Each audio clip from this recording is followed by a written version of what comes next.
జరగాలి అని నేను బలంగా కోరుకుంటున్నాను సార్. నేను ఒక్కదాన్నే కాదు. నేనన్నా ఇంకా మీడియా ముందుకొచ్చి మాట్లాడుతున్నాను కాబట్టి నాకు జరిగిన విషయాన్ని ఓపెన్ గా చెప్పగలుగుతున్నాను. ఇక్కడ చూపించగలుగుతున్నాను. హ్మ్. మీడియా అవకాశం లేక సోషల్ మీడియాలో ఇబ్బంది పడుతున్న వాళ్ళు, గ్రామ స్థాయిలో పనిచేస్తూ గ్రామ స్థాయిలో ఇబ్బందులకు గురవుతున్న వాళ్ళు ఈ సోషల్ మీడియా ద్వారా, ఈ మార్పింగ్లు, ఎడిటింగ్ల ద్వారా కోకొల్లలుగా ఉన్నారు. అది ఏ పార్టీలో ఉన్నటువంటి మహిళలు కూడా దీనికి అతీతం కాదు అన్న విషయం మనందరికీ తెలుసు.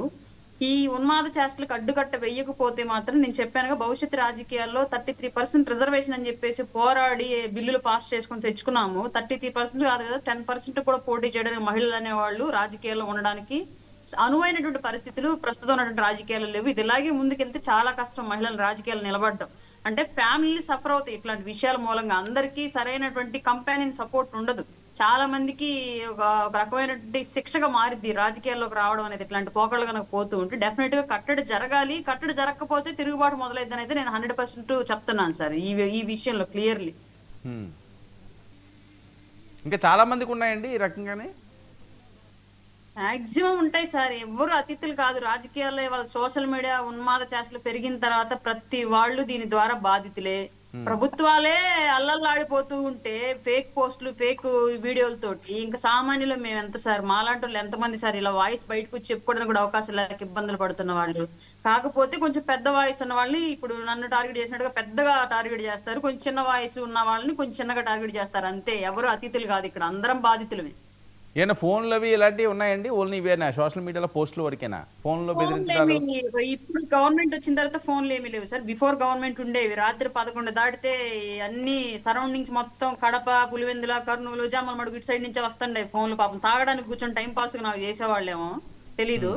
ఆ టైంలో నైట్ 11 దాటితే కాల్స్ వస్తా ఉండే. ఒకనొక టైంలో ఫోన్ స్విచ్ ఆఫ్ చేసిన రోజులు కూడా ఉన్నాయి. నేను ఆ టైం కాల్స్ ఎందుకు మాట్లాడినా, అనవసరంగా ప్రెజర్ ఫీల్ అవ్వాలని చెప్పేసి. ఇప్పుడు కాల్స్ అయితే లేవు కానివ్వండి.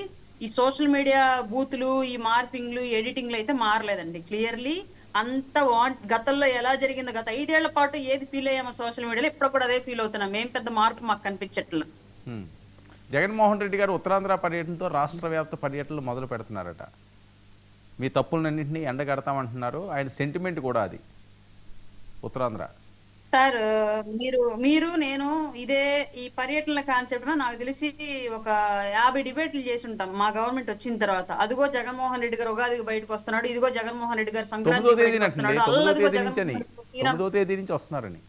సార్ 9వ తేదీ నుంచి ఇదే మాట మీరు నేను దాదాపు ఒక 50 డిబేట్ లో కూర్చున్నాం సార్. బయటకు వస్తున్నాడు వస్తున్నాడు వస్తున్నాడు వస్తున్నాడు అంటే అది ఏనుగు ఏదో చేసిద్ది అంటే తుస్సంది అన్నట్లుగా వస్తాడు. ఎక్కడో చోట ఏదో గొడవ జరిగిద్ది, ఏదో ఒక ప్రమాదం జరిగిపోయింది, మళ్ళీ వెళ్ళిపోతాడు. అదే రోజు సేమ్ ఇదే పర్యటనలు జరుగుతున్నాయి. ఆయన ప్రతిపక్షంలో విపక్షంలోకి వెళ్ళిన దగ్గర నుంచి కూడా ఒక్కసారి కూడా నిజంగా ఒక గతంలో ముఖ్యమంత్రిగా చేసినటువంటి స్థాయి నాయకుడిగా సరైనటువంటి పర్యటన రాష్ట్ర ప్రజల కోసం, లేదంటే రాష్ట్రంలో నిజంగా సమస్యలు ఉంటే ఆ సమస్యలు అడ్రస్ చేసి ప్రభుత్వాన్ని హెచ్చరించడానికి చేసినటువంటి పర్యటనగా ఇప్పటి వరకు ఒక్కటి కూడా కనిపించలేదు. ఎక్కడికి వచ్చినా సరే గొడవ చేయడం, లేదంటే ఏదో ఒక ప్రాణహానో, లేదంటే దాడిలో ఆస్తి నష్టం ఏదో ఒకటి జరిగేలాగా చేయడం, హడావిడిగా ఆ రోజు ప్రెస్ మీట్ పెట్టి ఏదో ఒకటి మాట్లాడడానికి వచ్చి ఇంకేదో మాట్లాడిపోవడం.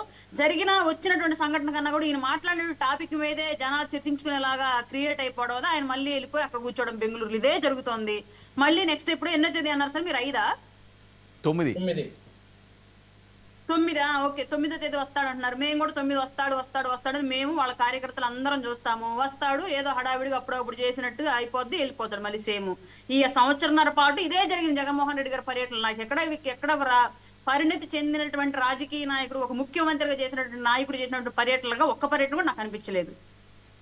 40% ఓట్ బ్యాంక్ ఉన్నది అంటున్నారు. మీకు 16 నెలల్లో అసలు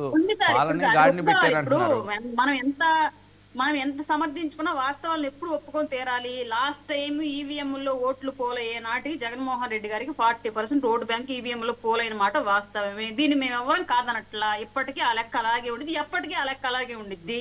కానీ వచ్చిన గవర్నమెంట్ ఎంతవరకు పని చేస్తోంది, జగన్ గవర్నమెంట్ లో జరిగినటువంటి ఇదేంటి, మా గవర్నమెంట్ వచ్చిన తర్వాత జరుగుతున్నటువంటి ఇదేంటి, ఈ విధానాలు మారిన తర్వాత చాలా చోట్ల ఓటు బ్యాంక్ టర్న్ అయ్యింది.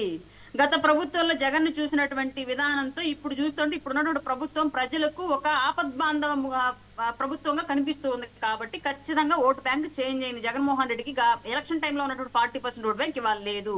దీనికి చాలా మంది మేమే ఉదాహరణ. మా కళ్ళ ముందే వైసీపీ నుంచి వచ్చి కూటమిలో జాయిన్ అవుతుంటే మేము చూస్తూ ఉన్నాం.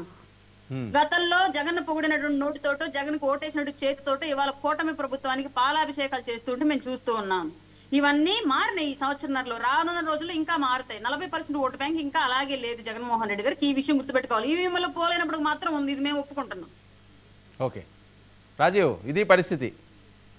తెలుగుదేశం పార్టీ ప్రతినిధులు కూడా మాట్లాడితే ఇద్దరికి ఓకే వంశీ రెస్పాండ్. 16 నెలల్లో జగన్మోహన్ రెడ్డి గారు విజయవాడ దాటి అటు వెళ్ళా, విజయవాడ దాటి గుంటూరు సైడ్ వెళ్ళారు కానీ విజయవాడ దాటి ఏలూరు సైడు వెళ్ళలేదు. ఫర్ ది ఫస్ట్ టైం వెళ్తా ఉన్నారు. అంటే ఏదైనా పెళ్లి ఫంక్షన్స్ అట్లాంటి ఫంక్షన్స్ కి అటెండ్ అవడానికి వెళ్ళారు కానీ ఒక రాజకీయ కారణంతో